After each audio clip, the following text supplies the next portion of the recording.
असम में नए मंत्रिमंडल का शपथ ग्रहण 12 मई को हो गया। बीजेपी के नेता हेमंत बिस्व शर्मा ने लगातार दूसरी बार राज्य के मुख्यमंत्री के तौर पर शपथ ले ली। उनके साथ 4 और नेताओं ने मंत्री पद की शपथ ली है। जिन नेताओं ने शपथ ग्रहण में हिस्सा लिया या जो उनके मंत्रिमंडल का हिस्सा बने, उनमें बीजेपी के सहयोगी पार्टी बोडोलैंड पीपल्स फ्रंट यानी बीपीएफ और असम गण परिषद यानी एजीपी के नेता शामिल रहे।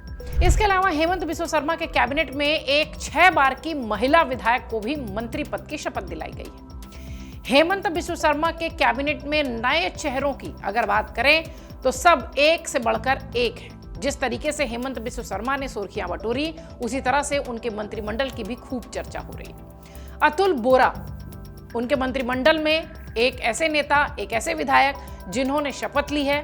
असम गण परिषद के प्रमुख हैं वो, और 7 अप्रैल 1960 को जन्मे।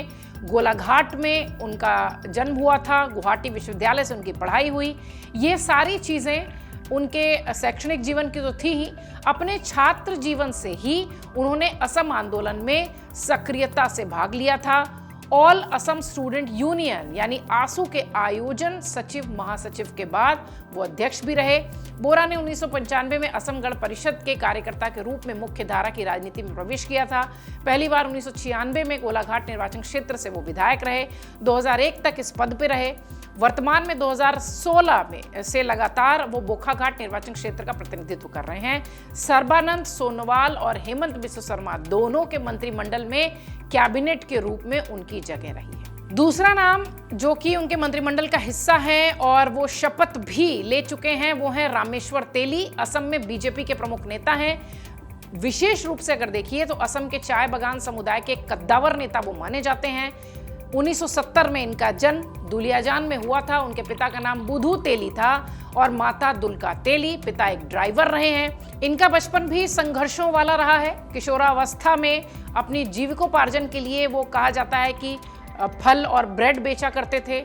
उसके बाद जब राजनीतिक जीवन की बात हुई तो उन्होंने शुरुआत all Assam T tribe students association यानी AATTAS के साथ स्थानीय नेता के रूप में की थी। पहली बार 2001 में दुलियाजान निर्वाचन क्षेत्र से असम विधानसभा में वो सदस्य चुने गए थे। 2011 तक वो इस पद पर रहे। अगर उनके राजनीतिक करियर की बात करें तो 2014 से 2024 तक उन्होंने डिब्रूगढ़ क्षेत्र का प्रतिनिधित्व किया है और बाद में अगस्त 2024 में लोकसभा के लिए नहीं बल्कि राज्यसभा के सांसद के रूप में वो दिखाई पड़े। प्रधानमंत्री नरेंद्र मोदी के दूसरे कार्यकाल में उन्हें खाद्य प्रसंस्करण, उद्योग, पेट्रोलियम, प्राकृतिक गैस और श्रम एवं रोजगार मंत्रालय में राज्य मंत्री के रूप में कार्य दिया गया था। हालांकि करीब 1 दशक तक संसद में रहने के बाद 2026 में विधानसभा चुनाव में वो फिर से दुलियाजान सीट से जीतकर राज्य की राजनीति में लौट आए हैं। अब वो हेमंत बिस्व शर्मा के मंत्रिमंडल का हिस्सा हैं। तीसरा नाम जो हेमंत बिस्व शर्मा के शपथ ग्रहण में मंच पर दिखाई पड़ा वो था चरण बोरो का नाम। असम के राजनीतिक दल बोडोलैंड पीपल्स फ्रंट के पार्टी के कद्दावर नेता हैं। मजबूत निर्वाचन क्षेत्र से लगातार तीसरी बार विधानसभा के लिए चुने गए हैं। उन्होंने पिछली सरकार के मंत्रिमंडल में परिवहन मंत्री के रूप में कार्य किया था। चुनावों से पहले बीजेपी के बीपीएफ के साथ गठबंधन समझौते के हिस्से के रूप में वो पिछले साल हेमंत बिस्व शर्मा की सरकार में शामिल हुए थे। 46 साल के बोरो एक उच्च शिक्षित नेता हैं और उन्होंने 2003 में गुवाहाटी विश्वविद्यालय से मास्टर डिग्री हासिल की थी। उसके बाद से वो राजनीति में आए।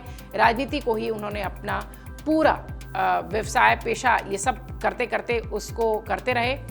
अब एक बड़े कद्दावर नेता के रूप में वो जाने जाते हैं और इस वक्त हेमंत बिस्व शर्मा के मंत्रिमंडल का हिस्सा हो चुके हैं। अगला नाम जिनका जिक्र हमने शुरुआत में कहा कि एक ही महिला हैं जो हेमंत बिस्व शर्मा के मंत्रिमंडल में शपथ लेती दिखाई पड़ी, वो थी अजंता न्योग।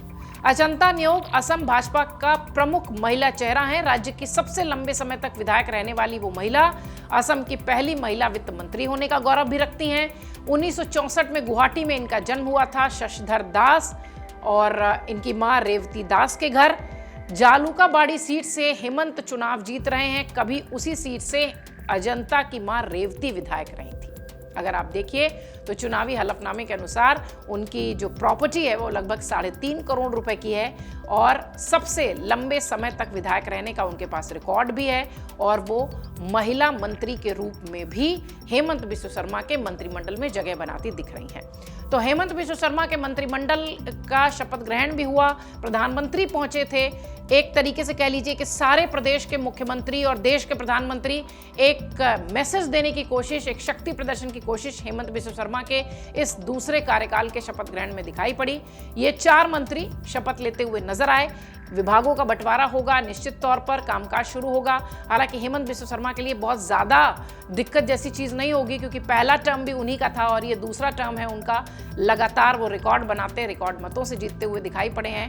मंत्रिमंडल के शपथ ग्रहण समारोह में जिस तरीके से बीजेपी के तमाम वरिष्ठ नेता मौजूद रहे, खुद प्रधानमंत्री मौजूद रहे, ऐसा देखकर लगा कि बीजेपी पूर्वोत्तर में, खासतौर से असम में, अपने बढ़ते हुए जो एक तरीके से कह लीजिए काडर को या बढ़ते हुए कार्यकर्ताओं के बीच जो अपने वर्चस्व को दिखाने की कोशिश इस मंच से की गई।